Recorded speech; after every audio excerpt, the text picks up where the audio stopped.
웨스트민스터 신앙고백 제19장 하나님의 율법에 관하여 1. 하나님은 한 율법을 행위에 대한 약속으로서 아담에게 주시었다. 이 율법을 통하여 하나님은 아담 자신뿐만 아니라 모든 후손을 개인적이고 온전하고 거부할 수도 없고 항구적인 복종에 매이게 하셨다. 그와 동시에 하나님은 이 율법을 완성할 때에는 생명을 주고 범할 때에는 죽음을 준다고 경고하셨다. 또한 아담에게 이 율법을 지킬 수 있는 힘과 능력을 부여해 주셨다. 2. 아담이 타락한 후에 이 율법은 의에 관한 완전한 규칙으로서 존속하게 되었다. 시내산에서 하나님이 십계명의 형식으로 전하여 주셔서 두 돌비에 새겨졌다. 처음 4계명은 하나님께 대한 우리의 의무를 기록했고 나머지 6계명은 타인에 대한 우리의 의무를 기록해 두었다. 3. 이 율법은 보통 도덕적 율법이라고 부른다. 하나님은 이 외에도 이스라엘 사람에게와 그 후에는 교회의 의식에 관한 율법을 주시기를 원하셨다. 여기에는 몇 가지 독특한 의식에 관한 것이 있다. 그 중 하나는 예배에 관한 것인데 그리스도와 그의 은총, 행동, 고난, 그리고 공로를 예표로 해서 보여준다. 또한 어떤 부분은 도덕적 의무에 관한 여러 가지 교훈이 있다.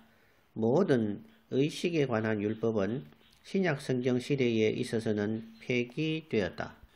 4. 하나님은 한 국가로서와 그들에게 또한 여러 가지 법률을 정해 주셨다. 그것은 그 민족과 더불어 없어졌으며 현재는 그 법률에 있는 일반적인 정당성 외에는 아무에게도 강요하지 않는다. 5. 도덕법은 어렵게 된 사람이나 그렇지 않은 사람까지도 그것에 대하여 영원토록 복종케 한다. 또한 단지 그 안에 있는 내용에 대해서 뿐만 아니라 그것을 주신 창조주 하나님의 권위에 대해서도 복종케 한다. 그리스도는 이 의무를 복음서 안에서도 제외하지 않고 오히려 더 강화하셨다. 6. 참 신자는 행위에 대한 약속으로서의 율법 아래에 있어서 그것으로서 어렵게 되거나 저주를 받는 것은 아니다. 그러나 율법은 그들 자신에게나 다른 사람에게도 매우 중요하다. 그것은 생활의 표준으로서 하나님의 뜻과 또한 그들이 해야 할 의무를 그들에게 알게 해준다. 또한 그들을 지도하고 그것에 따라 걷도록 한다. 그들의 본질과 마음과 생활에 있는 사악한 타락성을 발견케 한다.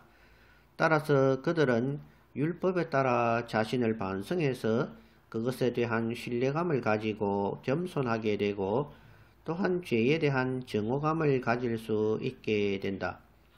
그들에게 그리스도가 필요하다는 것을 더 분명하게 아는 동시에 그의 완전한 복종에 관하여도 더 분명한 이해를 가지게 될 것이다.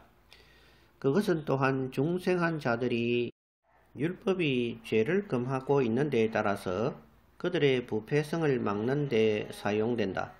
그리고 율법의 경고는 가령 그들이 율법이 발하는 경고에서는 해방되었다 할지라도 그들의 죄가 무엇에 해당되며 이 생에서 그것에 대한 대가로서 무엇을 기대해야 한다는 것을 보여주는 구실을 한다. 그와 마찬가지로 율법의 약속은 그들에게 복종에 대한 하나님의 인정과 또한 그것을 완수한 데 대하여 그들이 무슨 축복을 기대할 수 있다는 것을 보여준다.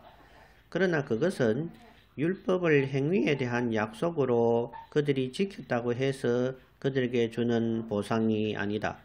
마찬가지로 율법이 선을 권하고 악을 금하고 있기 때문에 사람이 선을 행하고 악을 멀리한다고 해서 그것이 곧 그가 은총 아래에 있는 것이 아니라 율법 아래에 있다는 증거는 될 수 없다.